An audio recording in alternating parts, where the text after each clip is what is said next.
I'm very excited to continue in this sermon series called 8 Minutes, right?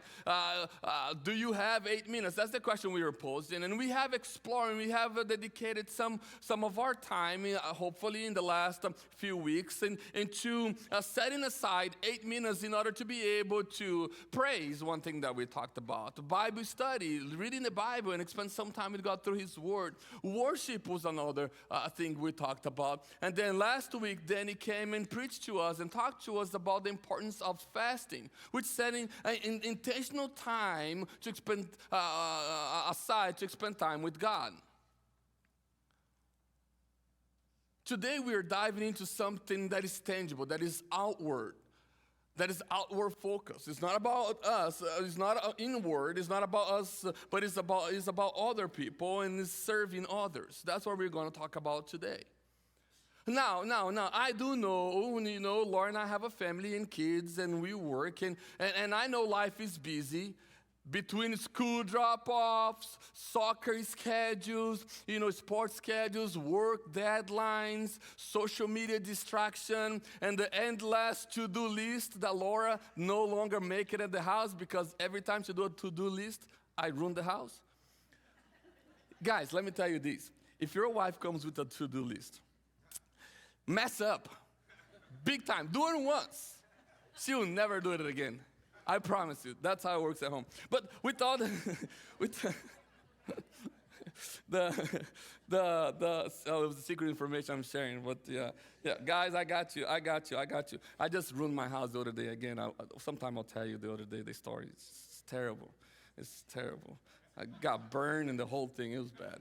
So to-do list for Pastor Sam is not a good thing. And Laura knows it. That's how I lose my hair. I lost my hair doing to-do list.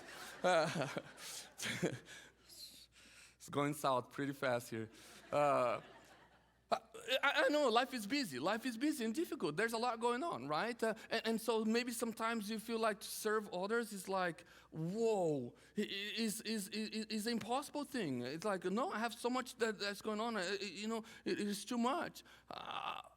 But I want to ask you this, a powerful question. What could have happened if you spent 8 minutes a day serving other people? What would have happened? In a world where our schedule are full, our energy is often depleting, serving other people seems like a luxury that we can't afford.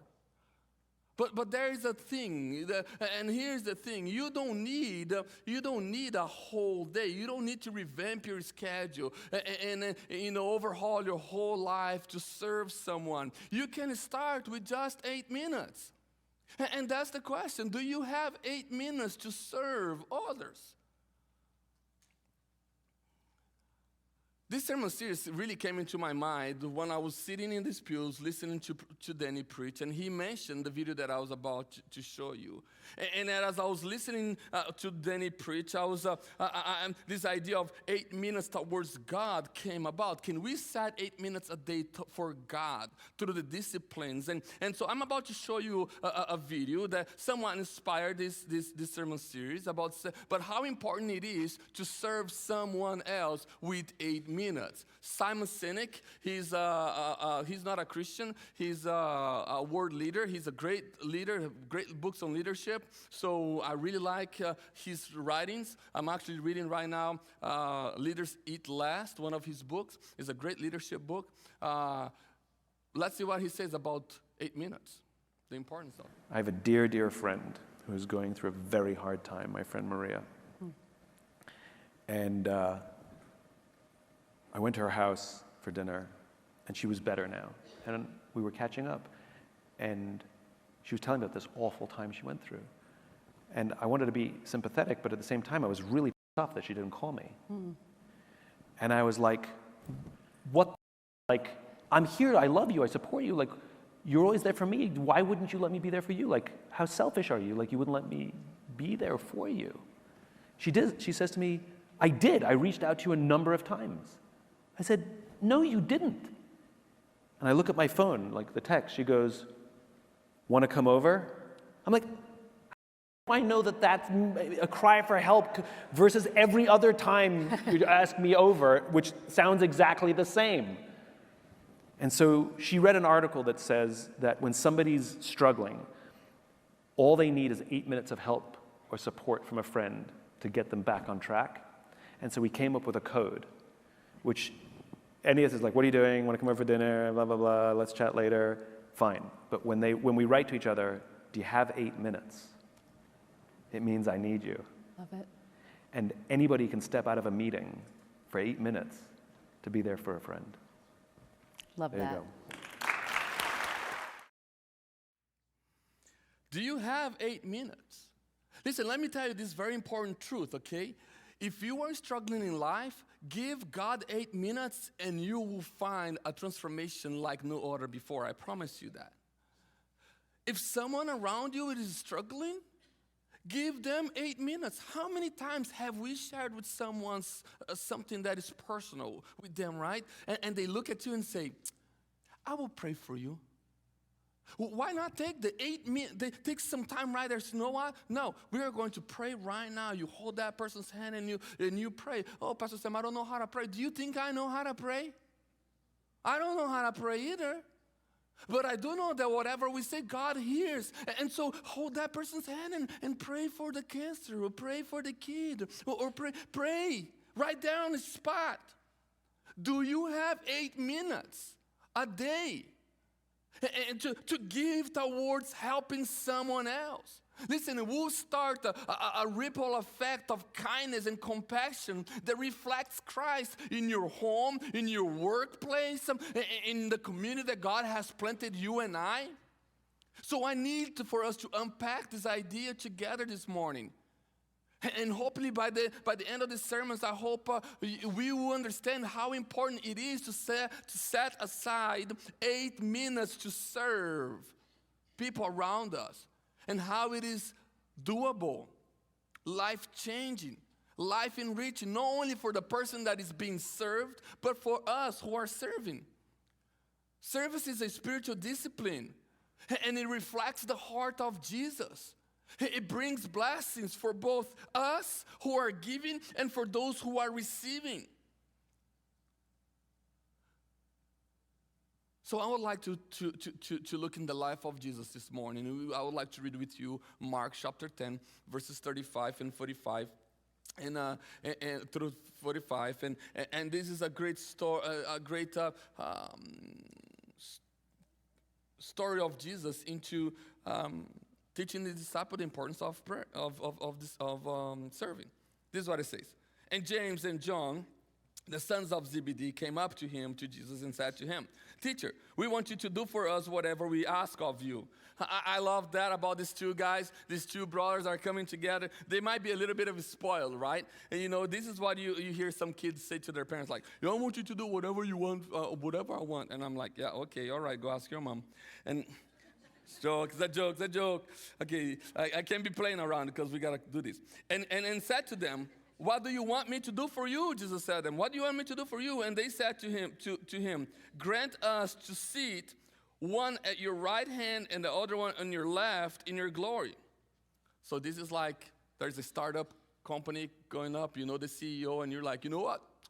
When you start the company, let me be the CFO and let me be the operational manager. Okay, no, yeah, this guy is wanting some power. They're grasping for something. They want to be more than they're supposed to. Then Jesus said to them, you do not know what you are asking. Are you able to drink the cup that I drink or be baptized with the baptism which I am baptized? And they said to him, we are able. And Jesus said to them, the cup that I drink, you will drink. And the baptism with which I am baptized, you will be baptized. But to sit at the right hand or my left is not mine to grant, but it's for those whom it has been prepared. So, of course, Jesus is alluding here to the suffering that he would go through, and automatically the disciple went through in the book of Acts. All of the disciples were murdered, So, but John. So, verse 41. And when, not this John, the Apostle John. And when the 10 heard it, they began to be indignant, and James and John. And Jesus called them to him and said to them, you know that those who are considered rulers of the Gentiles, lords over them, and their great ones exercise authority over them. But it shall not be so among you.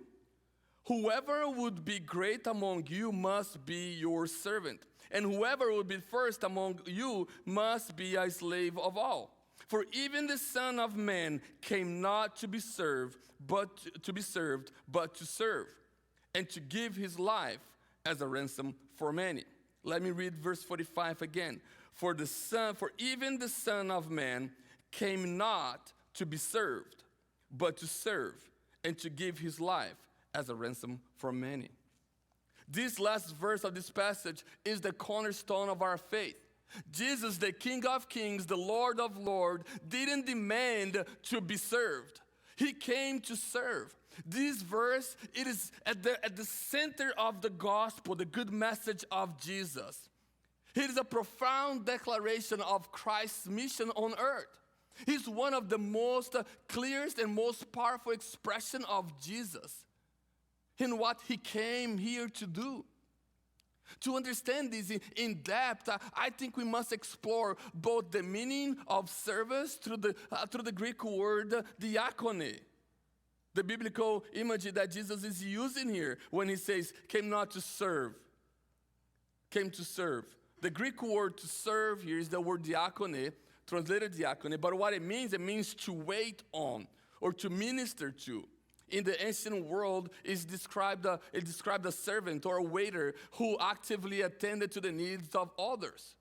This isn't a passive or reluctant service. It is an intentional, humble action oriented towards other person.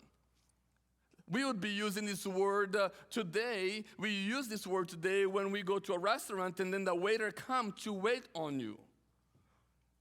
By using this term, Jesus reveals the heart of his ministry. He didn't come to establish a kingdom of dominance or demand alliance to be done with other earthly kings, and then so they can get the authority and press down people. No, that's not what Jesus came to do. Instead, he came to meet people where they were at, imperfect people, sinful people, broken people, hungry people, sick people, lost people. He came for those who are neglected and rejected to minister to their needs. The heart of the gospel. Jesus meeting us where we are at. The image here is striking in my mind. Is Jesus, the King of Kings, the Lord of Lords. He came down low to serve his creation. How cool is that? In Mark chapter 10, verse 45, we see the ultimate example of humility in the actions in the life of Jesus. In my opinion, this verse not only states his mission, but details through his life that his service wasn't a passive service. It was an active one, was a sacrificial one, was a transformative kind of action which we must model after him. And when I say active service of Jesus, when I say that Jesus' service was active, this is what I mean. I mean that Jesus didn't wait for people to come to him. He went to them. He sought them out. He sought the sick, the outcast. He went after the outcast and the sinners. His service was intentional and very deeply personal. Meeting real people with real needs and meeting those needs in tangible ways. When I say that Jesus' service was sacrificial, this is what I mean. I mean from the beginning of his ministry, Jesus gave of himself to those around him. He didn't just perform miracles. He poured out of his time. He poured out of his energy. He poured out of his love and compassion to the people he served. Ultimately, his service culminated, came together in this greatest sacrifice of all, his death on the cross of Calvary. And when I said that Jesus' actions was transformative, he has this transformative service aspect to him. This is what I mean, that every act of service Jesus performed brought change, brought healing. When he healed the sick, their lives were restored. When he fed the hungry, their needs were met. When he forgave their sinners, their soul got redeemed. Can I read another Bible verse with you about service, about the importance of serving? Now from Apostle Paul in Galatians chapter 5, verse 13. This is what he says. For you were called to freedom, brothers and sisters. Only do not use your freedom as an opportunity for the flesh, but through love serve one another. What Paul is doing here in this specific service is he's doing this. Listen, service is not a hand thing. It is actually a heart issue. The reason why we serve or we don't serve people around us, it has nothing to do with the ability to do it. It has everything to do with the heart's condition. It is a heart issue, not a hands issue. The word serve here that Paul uses, love, through love serve one another, is the word doulo, which literally means to become a servant or a bond slave, a bond servant. This is a powerful image, especially for the people that Paul is writing to. Paul is reminding us that the freedom we have in Christ isn't for selfish gain. It is actually an invitation from God for us to love and serve people around us. This verse flips the worldview of freedom in its head. It just flips the whole thing. Culture tells us this. Freedom means this. You can do whatever you want, whenever you want, with whoever you want.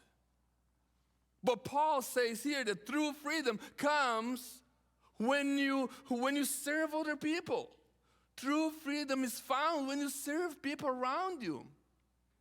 Christian freedom is not about the absence of problems or responsibility. It is the freedom to live fully in love by serving those that God has put beside you. You got to understand this important fact about the ancient world. In the Greek-Roman world, a bond slave, a doulos, was someone who willingly or unwillingly placed themselves in service of their master. So a bond slave's life was one of devotion and humility and obedience to their master. So Paul uses this term not to diminish, but to elevate, calling us to willingly bind ourselves to the service of other people out of love. He said, you got to do just like these guys did to their masters. You should do that to one another out of love. And this is the paradox of the Christian faith. True freedom in Christ is not found in self-indulgence, but in self-sacrifice. By becoming a servant to others, we reflect the heart of Christ himself, who chose to be a servant, who chose to serve rather than to be served, as we read in Mark chapter 10. So Paul uses the word doulo. It's not a user of it. It's not to burden us or to become a command to us. It is actually an invitation from God, an invitation of love, an invitation to love and serve other people. It is an invitation that allows us to find our purpose, allows us to be fulfilled by using the freedom that God has given us through Jesus Christ to love and serve those around us. See, this is the thing. The church wants to force service. And this kind of service is not forced, but it flows from a heart that is transformed by grace. See, the church it does a great job in manipulating people into serving. Serving in the ministries, serving other people. And I think Paul makes it very clear here that service is not about manipulating, convincing people. It is about the heart of the individual. They will understand in their heart that they were created for much more than just themselves, that they were created in order to bless people around them. So they will go on serving in the ministries of the church, serving around the world in many different ways, serving at home, on their workplace, their neighbors. The invitation has been extended for us. When we willingly take on the role of a servant, we are not losing our freedom. We are actually fulfilling it. here is the radical truth. The freest person is not the one who serves, is the one who serves most fully. Let me say that again. Here's what true freedom is about. Here's this radical truth. Is that the freest person is the one who serves most fully. You know why? Because serving others liberates us from the chains of selfishness, of arrogance, of pride, of self-glorification. In serving, we step into the freedom to love as Christ loved, to act as his hands and feet in the world that needs Jesus. Imagine this. A wealthy landowner in the ancient world, a big farmer, has bond slaves, bond servants, who year after year work for him. And after working several years, this bond slave is given freedom. This is actually something that happened in the ancient world. People would work for a specific master for a little while, for a long time, and then there'll be a time where the master would come and say, hey, you know what? You have paid your dues. Now you are free. You can go and live your life the way you want it. But yet, out of love and loyalty, this servant who has been given freedom chooses to stay, willingly binding himself or herself to the master household. This image would resonate with the people in the first century, with Paul's audience. But it mirrors the heart of a believer who, though free in Christ, chooses to devote themselves to loving and serving other people. That's the idea that Paul is trying to turn upside down. In our world today, in our context, you see this bond slave being represented in things like this. Consider a parent who sacrifices sleep to care for a sick child. Or a young adult who puts aside personal convenience to mentor a struggling teenager. Or maybe a nurse who has been working and sees that this specific patient, the family has not come to visit that person. They have been alone and lonely, and she takes a time aside of her day to sit with that patient and get to know him or her. It's like a manager who notices that an employee is struggling to meet some deadline, and this person used to be reliable and good in what they do, but now they're struggling. So this manager, instead of adding pressure to them, they spend some time brainstorming, asking some personal questions, offering some encouragement and some wisdom to that individual instead of just pushing down them and firing them out. These acts of service embody the spirit of doulo, willingly choosing love over self-interest. You know, one of the things that this teaches me is that life is not dispensable. We have been taught by this world that if someone don't meet the requirements that you want them, that you can write them off. In your workplace, it's not doing the job right the way I want to, you fire them. In my marriage, you fired them. In someone who, it doesn't matter. We have been taught that people are disposed as big. They can replace them. We can replace them in the speed of light. And that's not true. The Bible teaches us of something different. We must serve those with love, not with self-interest. Paul's call doulos this word is rooted on the example of Jesus, who emptied himself by taking on the form of a servant. That's Philippians chapter 2, verse 7. Jesus chose the path of a bond servant, humbling himself even to the point of death on the cross. When we serve others, we are walking the path, finding our greatest freedom in the act of sacrificial love. So when Paul says, through love serve one another, he's asking, will you willingly take on the role of a bond servant? Not out of obligation, but out of love? Will you use your freedom in Christ that Christ has given you to lift others, meet their needs, and reflect His heart? The image of doulo challenges our thinking of freedom. It reminds us that in God's economy, servanthood is not weakness, but is strength. Not a burden, but a blessing. Not a loss, but a gain. By choosing to serve, we step into a life of meaning, of purpose, and of joy. Why? Because serving frees us from the prison of selfishness and connect us to God's purpose. Paul also ties service to love. Service without love is empty.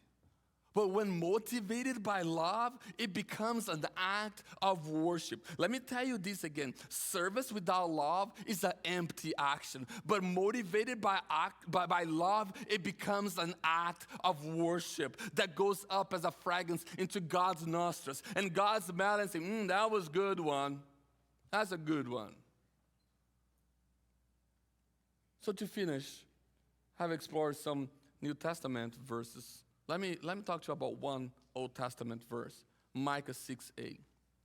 You have heard this probably into the sense of the political things. Christians use this to politicize the Bible and so on and so forth. You know, I'm against that kind of stuff. But that's how these verses are usually read. They're not read with the idea of servant, because that's what the heart of this is about. And I'll explain to you in a second. This is what it says. He has told you, God has told you, oh man, what is good and what does the Lord require of you, but to do justice and to love kindness and to walk humbly with God. In the Old Testament, the word serve is the word avad, which means to work, to labor, to do in this verse. So what God is asking God's people to do is to serve people with justice, with love, with kindness, and with humility. Service in the Old Testament often involved acts of justice, of kindness, working to meet the needs of others as an act of obedience to God. Micah is a beautiful summary of what God desires for His people: to act, to do, to serve, to avad justly, with love, with mercy, with humility. Service isn't just about doing good deeds. It's about reflecting the character of our God in our actions. When we serve with justice, kindness, and humility, we are participating in God's mission to restore the brokenness in the world that we live. Acting justly and showing kindness deepen our empathy and compassion towards other people. Emotionally in us, it builds resilience. Adds our minds with purpose that is aligned with the heart of God. Spiritually, it strengthens our faith as we see God's hand work through us and in us through service. How many times, I'm sure in your life, you have taken some time to help someone and that person said, well, you know what? You were God sent. I was needing this at a specific time and you came and you met my need. God spoke to me through your life, through your actions. Service meets real needs, but at the same time communicates dignity and worth. And I'm afraid that we don't serve people, we don't spend time with them because we don't see dignity or worth in their lives. I think we can break the cycle of despair and inspire people with hope through serving. When we act justly and we love mercy, we are living out a gospel in a tangible way. The church father Origen says this: he who serves his neighbor in love serves Christ himself. See, service is not just about what we do, it's about who we reflect. The question is, do you have 8 minutes? As we close, I want to leave you with this challenge. Do you have 8 minutes to serve someone today, tomorrow, through this week? 8 minutes can create a moment of joy in your home. 8 minutes can be a blessing to a stranger in our community. 8 minutes can reflect the heart of Jesus in a world that desperately needs to see Him, to feel Him, to experience Him through us. So let me give you some tangible ways here for you to expend some 8 minutes. What about writing an encouraging note? Spend 8 minutes writing a heartfelt note or email to someone who may need encouragement. Maybe a friend or a family member, maybe a co-worker. Let them know that you appreciate them, that you love them, that you're here for them. Maybe it's dedicated 8 minutes to help with a small house task, washing the dishes, folding the laundry, tidying up the place. These small acts of service can lighten someone else's load. Call or text someone. Call or text someone who is struggling. You know that person is struggling, and so you don't care, so you don't do nothing. No. If it comes to mind, text that person. Use your 8 minutes to check in with someone who may be going through a tough time. A quick phone call or text can remind them that they are not alone. Pray for someone specifically. Take 8 minutes to pray intentionally for someone by name. Whether they are dealing with some health issues, some challenges at work, or personal struggle, interceding for them is a powerful way to serve them spiritually. Help a stranger. Be on the lookout for opportunity to assist someone in public, holding the door, helping carry groceries, letting someone cut in the line at Kroger's. These moments of kindness make a big impact and a difference in the world. Don't take it for granted. Maybe you need to teach and share a skill. Spend 8 minutes helping someone learn something you know. Maybe it's assisting a child with homework, or maybe giving some tutorial to your co-worker on a specific software or program, or maybe sharing a tip with your neighbor of what you saw that worked for you in your life. 3 steps to start this habit. This is where you can take it home. We have printouts in the front. It will be in social media. It's on the app. It's on the QR code in front of you there. This is the 3 steps you need to take this week. Identify your sphere of influence. One of the problems that we have is that we just want to, when it comes to serving, we just want to serve people out there. That's fine, you can, but it would be much better if you understand that you have a circle of influence that you're more prone to and ask for help, to help.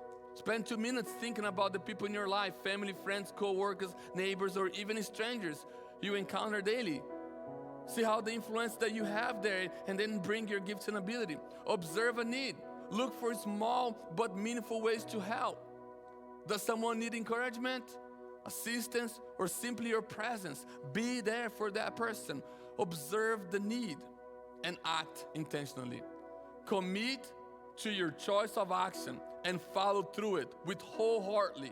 Whether it's a kind word or a practical task or an act of generosity, reflect afterward on how the act of service impacted both your life and the life of those around you. So the 3 steps is this: identify your sphere of influence, observe a need, and act towards it.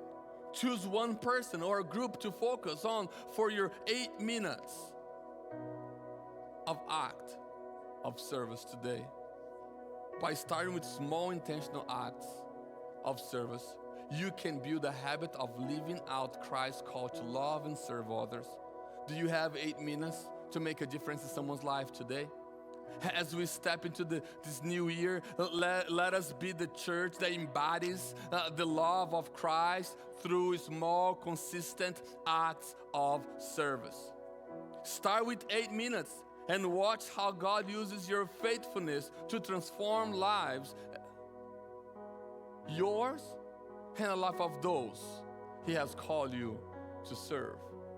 I would like to transition to communion at this time.